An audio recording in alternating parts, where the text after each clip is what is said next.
I can't believe I'm saying this, but Wonder Man is one of the best Marvel TV shows of all time. So here's my full spoiler-free thoughts on the best and worst parts of the series. So if you don't know, the series follows the character Simon Williams, and he's this struggling actor, but he really wants to land his dream role of playing the superhero Wonder Man in a movie. But the complication is that he actually has powers, and Hollywood does not allow anyone with superpowers to be an actor. And this is way more of a Hollywood actor story than it is a superhero story. It's really just about a character that so happens to have powers, and honestly, that's kind of why I love it, because this feels super refreshing for the MCU, like a genuine real TV show. Getting a lot of Trevor Slattery returning. Obviously, if you forgot who this guy was, he was in Iron Man 3 as the Mandarin. He shows up briefly in Shang-Chi, I believe. He's absolutely incredible in this series, and his chemistry with Simon is honestly just really sweet. There's some really funny moments too. But as I mentioned, the show really keeps you on the edge of your seat, because not only is just watching the journey of Simon Williams trying to land his dream role really interesting, but you also have this outside force of this government agency that's like, hey, we got to get this guy. He has superpowers,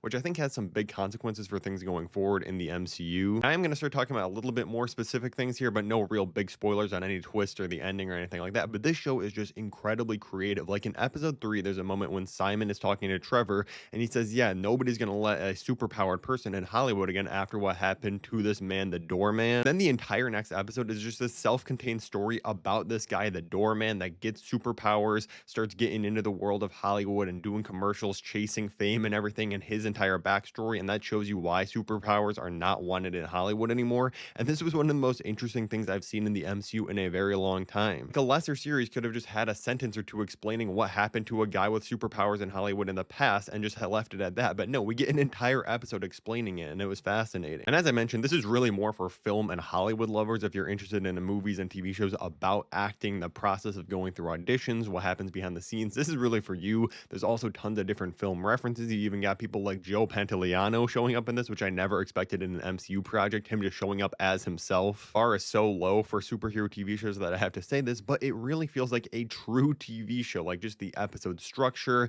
you get a nice self-contained little story in every single episode that has a starting and ending point, even though it is obviously a full season. Everything is bookended in such a perfect way. Most of the callbacks are the things that actually set up in this series instead of like 15 different MCU series. Like it doesn't feel like it's an advertisement for the rest of the MCU. It genuinely feels like its own self-contained show. The only real connecting thread is the fact that the Mandarin was in Iron Man 3. So Trevor Slattery is kind of dealing with the aftermath of playing that character and what happened to him afterwards. But the show gives you enough explanation if you're someone that somehow hasn't watched Iron Man 3 and are watching Wonder Man, that it really works on its own anyways. And I'm really happy that Kevin Feige has come out and said, like, yeah, stuff like Wonder Man and Daredevil Born Again is how they're going to be doing Marvel TV going forward. Like traditional TV shows, multiple seasons, they're kind of self-contained. Like I said, it teases stuff coming up in the MCU and outside events, but for the most part, these stand alone, and I really love it. Like I need more of this immediately. Give me a season 2 with more Simon and Trevor adventures. I absolutely love their dynamic together. If I'm only counting like Disney Plus Marvel TV shows, not the old Netflix ones, I think this might legitimately be the second best one right behind Loki for me. I absolutely loved it. I'm going to give this a really strong 9 out of 10.